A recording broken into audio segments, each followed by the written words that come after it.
واللعن الدائم على أعدائهم أجمعين إلى قيام يوم الدين.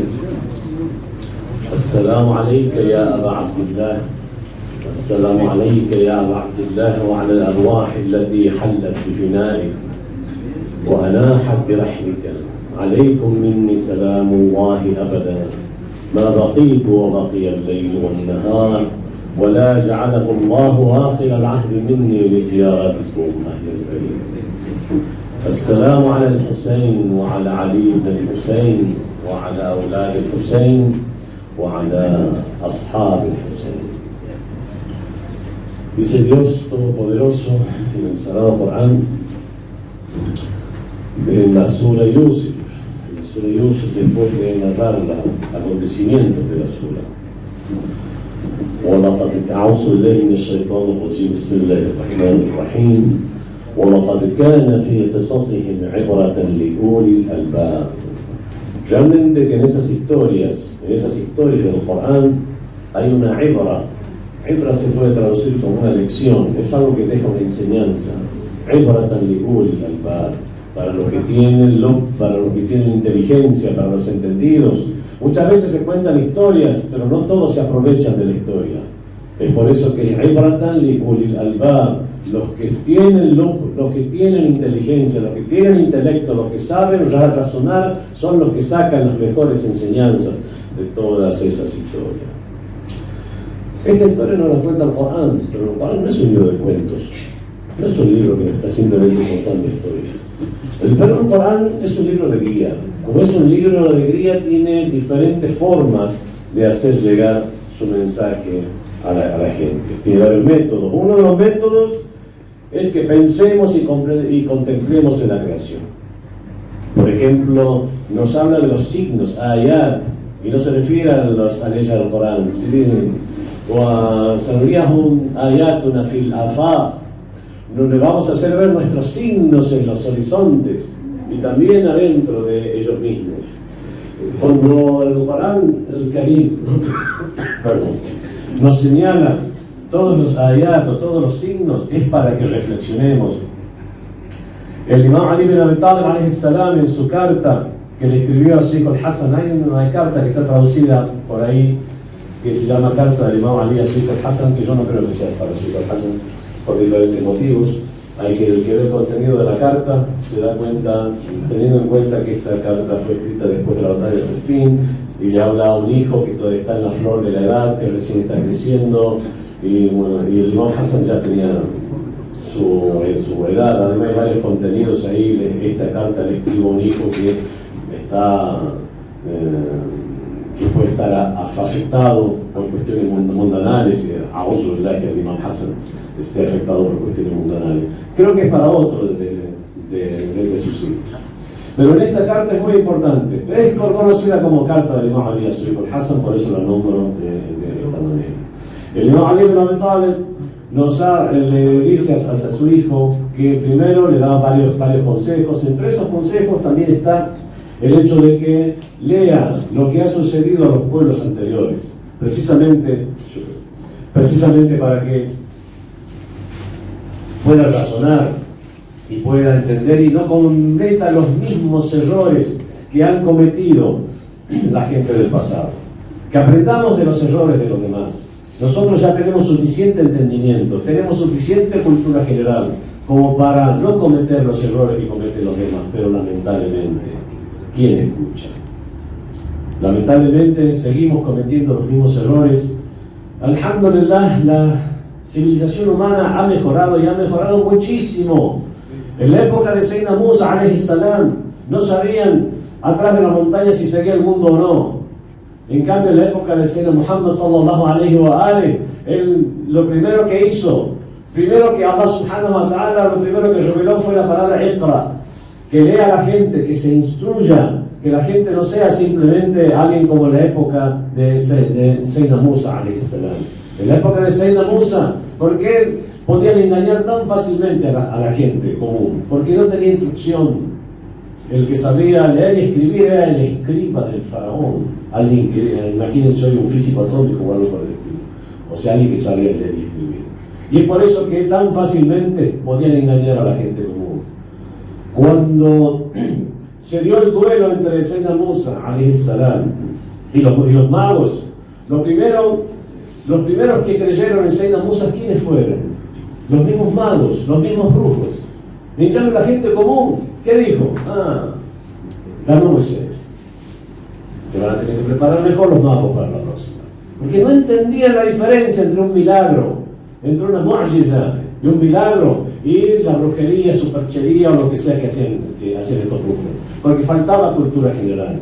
En cambio, en la época de Sayyidina Muhammad sallallahu alaihi wa alihi, el Corán fue revelado con la primera palabra Iqra. El profeta Muhammad, ¿qué dijo a los musulmanes? Utlubu al-ilm wa la muslim. Procuren el conocimiento, que tengan que ir a la China a buscarlo. ¿Y qué hicieron los musulmanes? Se fueron a la China.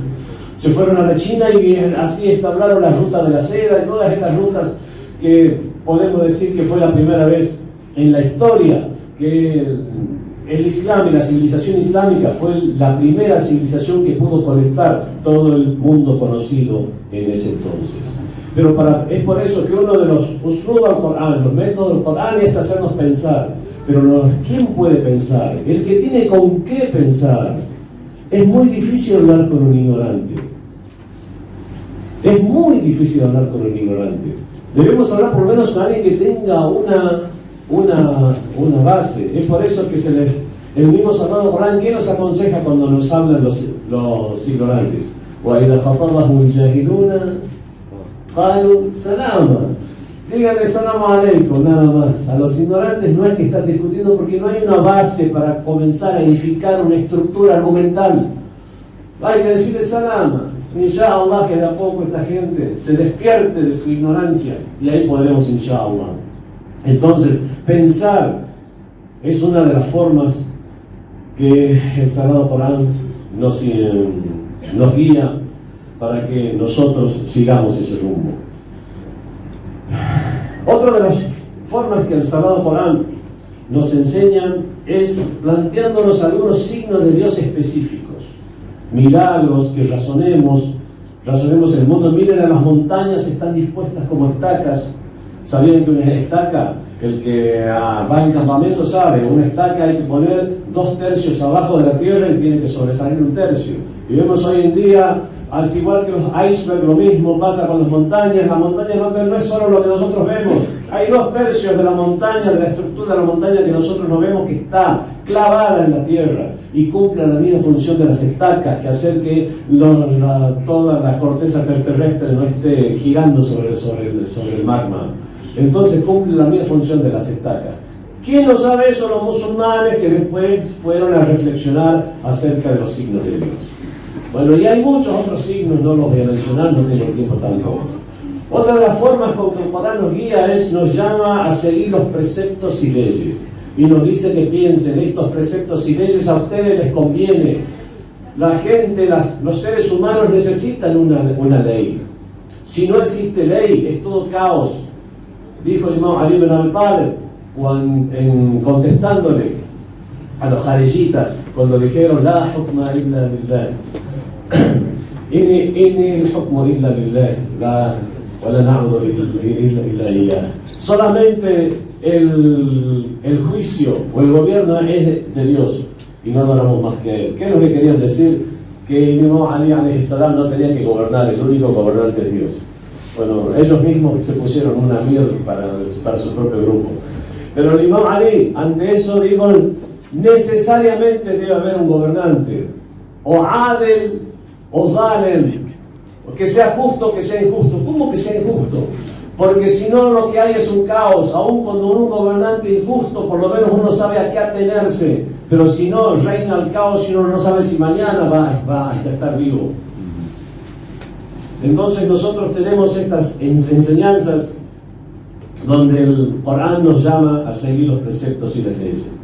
Y otro estilo, otra forma que el Corán nos guía es el tema de hoy. Es el qisas, las historias. Es a través de las historias, especialmente las historias de los profetas. Con las historias de los profetas,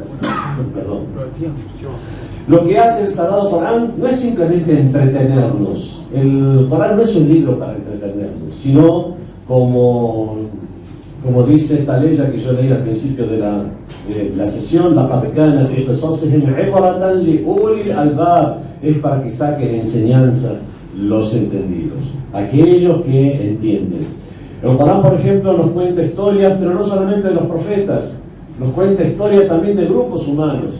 Nos cuenta la historia de, por ejemplo, Ashabul Kahf, que fueron jóvenes como ustedes, como la mayoría de ustedes que son jóvenes, que eran jóvenes que del Imperio Romano salieron del paganismo, de adorar a Zeus y a Apolo, y creyeron en Sayyidina Isa alayhi salam, y tuvieron que huir de su emperador romano, Diocleciano, y no sé quién más, que comenzaron a perseguirlos, y se fueron de la ciudad, no sabían a dónde esconderse hasta que llegaron a una caverna, y Allah subhanahu wa ta'ala los convirtió en un signo, haciéndolos dormir 300 años.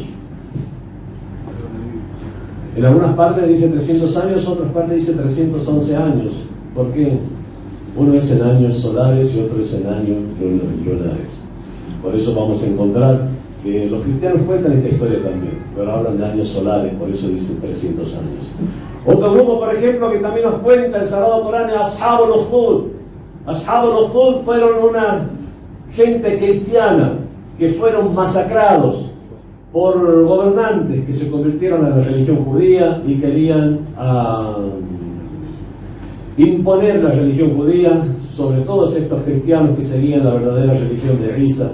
Entonces pusieron un foso y quemaron a todos estos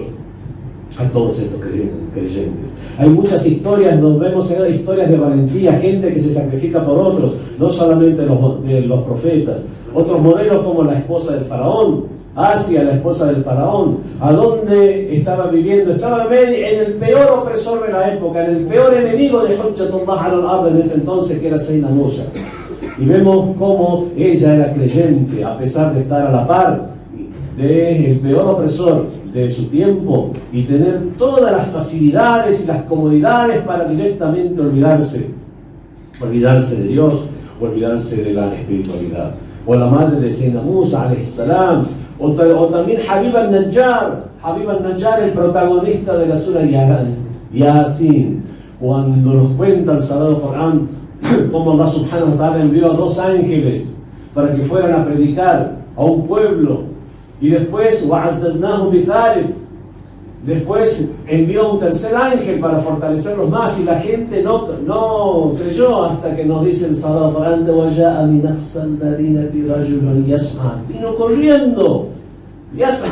vino corriendo desde lo más alejado de la ciudad, Rajulun, que dijo: oh gente, crean en estos mursalín, en estos enviados. Finalmente lo terminaron matando a Habib al-Najjar. ¿Y qué es lo que dijo Habib al-Najjar cuando se le dijo Udkhul al-Jannah, entra al paraíso? Directamente se le dijo: entra al paraíso. Dijo: ya laita qawmi ya'lamun. No comenzó a insultarlos a los que los mataron. Dijo: ojalá mi gente supiera bima ghafara li rabbi, de que Dios me ha perdonado. Todas estas son historias que nos dejan. Nosotros empatizamos con la historia. Empatizar con la historia significa que nos entra, nos llega al corazón. Es muy importante que los fundamentos lleguen a nuestro corazón. Si no llegan a nuestro corazón, no tiene ningún sentido. A veces se quedan simplemente en la cabeza, se quedan en la teoría. Sabemos qué pasó. Por ejemplo, San Martín cruzó los Andes, Belgrano hizo la bandera. ¿Qué más? Un montón de datos tenemos, pero son simplemente datos. Nosotros lo que hacemos es simplemente erudición. Y hay una diferencia muy grande entre la erudición y la vivencia. Con la erudición uno simplemente tiene datos. Un orientalista, por tener mucho más datos acerca del Islam, ¿es mejor musulmán que ustedes? Por supuesto que no. Y podemos ver muchos orientalistas que han escrito muchos temas. Por ejemplo, hoy en día hay especialidades sobre el chiismo, sobre el mahdismo en la Hausa de Qom. Pero hasta hace unos cuantos años no había esos estudios como especialidad. ¿Saben a dónde sí había esos estudios? Antes de que en la misma Hausa de Qom comenzaran esos estudios, en Israel. En el Estado usurpador de Israel ya hacían estos estudios sobre el mahdismo, hacían estos estudios sobre el chiismo, cómo es el chiismo, cómo se clasifica, qué evolución tuvo la historia, quiénes son sus personalidades. La figura del Mahdi es central para este grupo. ¿Por qué? ¿Por qué sirve como aliento, como incentivo? Todos esos, ¿para qué hicieron esos estudios? Para conocer a su enemigo. Nosotros muchos después comenzamos a estudiar esto. Sí, se lo estudiaba dentro de otras materias de teología, dentro de la materia de historia de los imames, pero no como una carrera en particular, como unos estudios en particular. Nosotros, si nos dedicamos a sacar lo que sería el néctar de todas estas fundamentos que nosotros tenemos en el Islam, podemos hacer un montón de carreras. Estudiar al Imam Hussein por separado, estudiar al Imam Ali por separado, estudiar todos los pormenores, todo lo que tiene que ver con el Imam al-Mahdi, con él sea la paz. Entonces, cuando contamos historias en Ashura, lo que hacemos es seguir al Sagrado Corán, donde empatizamos con los protagonistas de las historias. Y con esa empatía, todos los valores de esa persona con la que empatizamos, de ese grupo con el que empatizamos, puede llegar a nuestro corazón. Cuando yo llegué a estudiar a la República Islámica del Irán, fue en el año 91, creo. Después de un tiempo, después de 6 meses de estudiar persa, entramos a estudiar ya teología. Un profesor de teología en ese entonces nos dijo: les vamos a contar esto.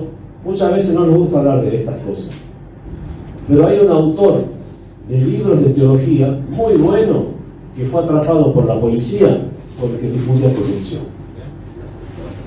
Era un autor de libros religiosos. En esa época todavía no sabían, el internet recién se puso de moda en el 95, por lo menos para el público en general. Antes de que salgan estas computadoras de Windows 95, en ese entonces estaba el Windows 3.1 y antes estaban las Commodore. Bueno, ustedes son, realmente estoy hablando de cosas que ustedes no pueden entender.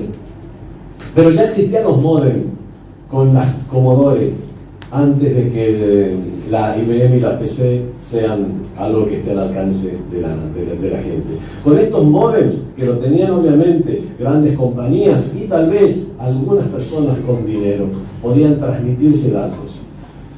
Entonces, este hombre, profesor mío, le decía: y les voy a contar esto para que ustedes no caigan en ese tipo de trampas de Shaitán. Este autor de grandes libros de teología era una persona de sabio y corbata, pero que escribía libros, era de la universidad. Dice: lo agarró la policía. Entonces, en un momento dado, vieron que llegaban a la República Islámica de Irán y se distribuían cosas corruptas. Y no sabían de dónde, porque hacían control de los aeropuertos, en las valijas, el control de las aduanas, las fronteras del país. Y esto se difundía en la forma de videos. Y se dieron cuenta que parece que inventaron el videofax. Y era un modem que transmitía, obviamente, los datos. Pero era como algo nuevo en ese entonces. La policía en Irán lo llamó el videofax. Inventaron el videofax, ya ni siquiera... Porque esto tiene que entrar por los aeropuertos y tiene que entrar por las aduanas. Haciéndole un seguimiento llegaron y el que difundía era este hombre. A este hombre después lo condenaron. Pero le preguntaron: por favor diga, usted que escribió todos estos libros sobre los imames, sobre teología, ¿por qué cayó en algo tan bajo? Y lo dijo sin ningún arrepentimiento. Dijo: todo ese conocimiento que ustedes leyeron yo lo tengo aquí, pero nunca llegó aquí.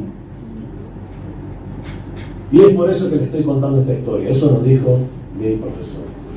Hay que convertir esa erudición en vivencia.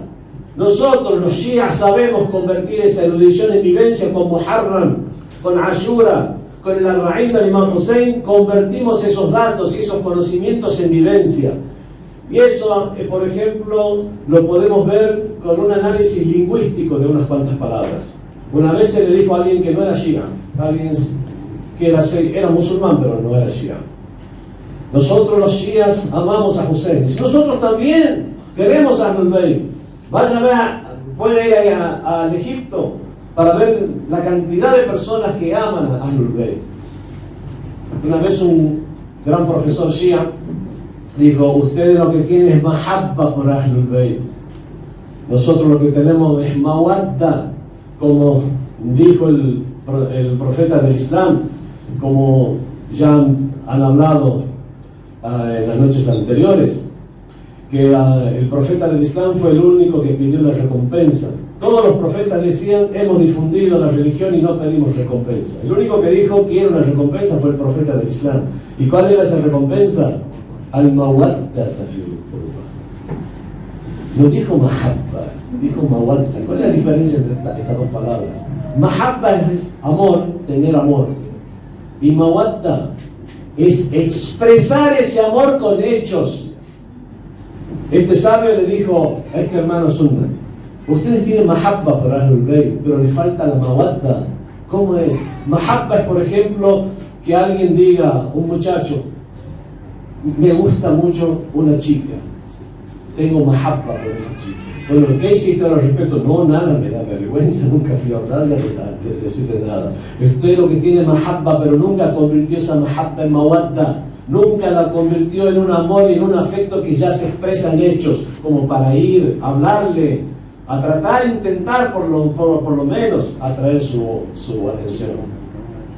Lo que el profeta nos pidió es la mawadda, o sea, expresar el amor con hechos. Nosotros, cuando vivificamos Ashura, cuando vivificamos el Arba'ín, esa increíble reunión de seres humanos en el Arba'ín, vemos la mawadda expresada de manera exponencial, y cada vez mayor, y cada vez de mejor manera.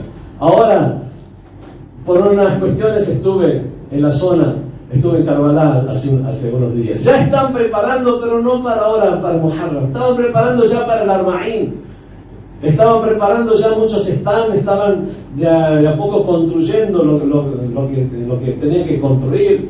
Desde ya estaban los camiones desinfectando las cloacas de Karbala, que tienen que hacerlo desde varios meses antes, para después tener toda esa llegada de 20 y pico de millones de personas de una sola vez. El problema más grande no es el agua, son las cloacas. Bueno, desde ya estaban con eso, preparándose para dentro de 50 días. Vemos cómo esa mawadda es algo que aprendemos de estas reuniones de Ashura. Entonces, estas reuniones, cuando nos cuentan la historia, muchas historias de Ashura, muchas historias por separado, eventos que nos quedan, y más nos queda cuando más sentimos amor por el Imam Hussein, más lloramos por el Imam Hussein. Cada lágrima que derramamos por el Imam Hussein ingresa en nuestro corazón, y con lo que entró en el corazón es muy difícil que salga, pero lo que entró en la mente puede entrar por un oído, puede salir por el otro. Alguien puede olvidarse de un dato, pero no olvidarse de un sentimiento. Y precisamente cuando más se aloja el sentimiento en nuestro corazón, podemos atender más a esas historias. Entre las muchas historias que hay en Karbala, tenemos la historia de cómo el Imam Hussein alayhi salam le pidió a su hermano Abbas que le pida a uno de estos enemigos de Ahlul Bayt, que parece que querían comenzar la batalla rápido, que le pida una muhla, que le dé un tiempo hasta el otro día, para que esa noche pudieran rezar, hacer súplicas, leer el Corán. Y es de esa manera que leemos en la historia que cuando Hussein la pasea con él, vio que el ejército de Ben Ziyad, la'natullahi alayh, el día de Tasu'a, tenía prisa en comenzar la guerra, y que los consejos no surtían efecto sobre ellos, le dijo a su hermano Abbas: si puedes contener a ese ejército hoy y detenerlo, por favor hazlo, tal vez podamos rezar esta noche. ¿Qué es lo que quería el Imam Hussein alayhi salam? Quería rezar, por última vez comunicarse con Dios Todopoderoso. Y encontramos que nos dicen Las narraciones que el imam Hussein y sus compañeros pasaron esa noche entonando súplicas y los escuchaba como si fuera el zumbido de una abeja. Uno leyendo Corán, otros haciendo un rezo, otros haciendo una súplica. Parecían el zumbido de una abeja mientras se inclinaban, se prosternaban o se sentaban en el rezo, y eso duró hasta el amanecer. Con toda una serie de consignas que daba cada uno: si yo viviera 1000 veces, preferiría ser muerto 1000 veces, pero nunca te abandonaría, o Hussein, o como dijo uno de sus hijos, no vale, no nos importa si es que nosotros caemos sobre la muerte o si la muerte cae sobre nosotros. Todas esas manifestaciones fueron precisamente porque estaban conectados con Allah subhanahu wa ta'ala, tenían ese yaqin, esa certeza. Es con la certeza que pudieron llegar a realizar todas esas acciones. No estaban con miedo a morir. Tenían tal vez una especie de temor normal, como cuando se cierra fuerte una puerta y uno se asusta. No es que soy miedoso, tengo miedo a la puerta. Es unas reacciones normales. Por eso vemos que el hijo de Imam Hassan al-Qasim a veces se lo retrata de una manera como que tenía un poco de miedo. No, lo que tenía era eso, reacciones normales, pero precisamente por haberse puesto la armadura de su padre es que pudo ir y enfrentarse al enemigo. Vemos entonces que cuando el imam Hussein alayhi salam a la noche anterior se preocupó tanto por el rezo, vemos cuando al otro día, al mediodía, mientras estaba la batalla, mientras estaban siendo atacados por el enemigo, se puso a hacer el rezo, el salat. Llamó a la oración, dijo: ¿qué están por hacer en medio de la batalla? Están por rezar. Y dos de los compañeros del imam Hussein los cubrían con su cuerpo las flechas para que ellos pudieran hacer el rezo. Es obviamente contado en Ashura, con personas que aman al imam Hussein, que derraman lágrimas por el imam Hussein, donde cada una de esas lágrimas entra en su corazón de una manera que entra para no salir más. Cuando empatizan con el imam Hussein, obviamente ven en el rezo precisamente, es el rezo que es el que puede convertirse en Mi'raj al-Mu'min, el viaje espiritual del creyente. ¿Y cómo no va a ser así? Fue criado en la casa de su padre. En la batalla de Siffin dicen que en medio de la batalla el imam Ali miraba al sol, estaba luchando y miraba al sol. Su primo Abul Abbas dijo: ¿por qué estás mirando a Ali? Estoy viendo el sol si es que ya es la hora de Zuhr. Dijo: y estamos luchando, ahora es el momento del salat. Y dijo el imam Ali: ¿y por qué crees que estamos peleando contra ellos? Estamos peleando precisamente por el salat. Cuando nosotros vemos al imam Hussein, cuando vemos al imam Ali, cuando escuchamos al imam Ja'far Sadiq alayhi salam, que ya en su lecho de muerte, sus últimas palabras del imam Ja'far Sadiq, ese imam que nosotros nos enorgullecemos de seguir su escuela, de decir somos de la escuela Ja'fari, de la escuela del imam Ja'far Sadiq. ¿Cuáles fueron las últimas palabras? Nuestra intercesión no llegará a aquellos que sean negligentes con el rezo. No dijo que no recen, ¿no? Dijo que sean negligentes con el rezo. Vemos esas palabras, ¿por qué nosotros podemos tomarlas y asustarnos incluso? Y decir: no, voy a prepararme más a mí mismo para amar el rezo como lo amaban nuestros imames, porque nosotros tenemos amor por ello, porque no es algo simplemente que lo tenemos de manera teórica. Creo que ya estoy hablando mucho, tengo un montón más para decirlo, pero lo vamos a dejar después para otras noches. Tratemos, sí, de que estas reuniones sirvan para que, así como pasa en todo el mundo, donde los jóvenes son atraídos sobre los shias en estos días, y gente que no es shia incluso abre los ojos al chiismo y abre los ojos al imam Hussein. Tratemos nosotros en nuestra medida, cada uno en su medida, cada uno como pueda, cada uno, porque cada uno de nosotros tiene un ritmo diferente para cada cosa. Hay algunos que pueden rezar más, hay otros que pueden ayunar más, hay otros que pueden hacer algo halal ilícito más, hay otros que pueden trabajar más y con su negocio halal aportar más al Islam. Cada uno tiene su propio ritmo. Otros pueden estudiar más, porque muchas veces en la comunidad hace falta que tal o cual persona estudie algo en particular. Si cada uno de nosotros ve cuál es la capacidad que tiene y trata de utilizar esa capacidad en el nombre de Allah para satisfacer a Allah subhanahu wa ta'ala, para seguir el ejemplo que nos daba no solamente el profeta, realmente el profeta, tenés el profeta Uswatun Hasana, bueno, después que se fue el profeta, fueron los imames los que fueron nuestro uswa, nuestro claro ejemplo para que lo sigamos. Siguiendo el ejemplo de ellos, tratemos de aportar cada uno nuestro granito de arena para que, inshallah, podamos ser una comunidad mejor.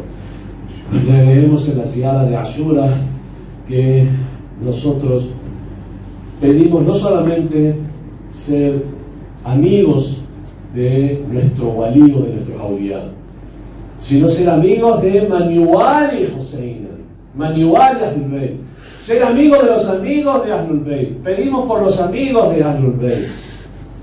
Y eso es muy importante. En la misma Ziyara de Ashura, esa Ziyara de Ashura que es recomendable leer los días jueves a la noche, o todos los días del año incluso. Vemos que como todos los días del año se nos está recomendando tener wilaya o walá, tener lealtad con aquellos que son leales a nuestros imanes. Entonces tratemos que estas reuniones sean precisamente para entablar más compromiso entre nosotros y que tengamos walá entre nosotros, porque es lo que nos pidieron nuestros awliya, nuestros imanes. Bismillahirrahmanirrahim. قل هو الله أحد الله الصمد لم يلد ولم يولد ولم يكن له كفوا أحد. السلام على الحسين وعلى علي بن الحسين وعلى أولاد الحسين وعلى أصحاب الحسين. صلوا على محمد وعلى آله.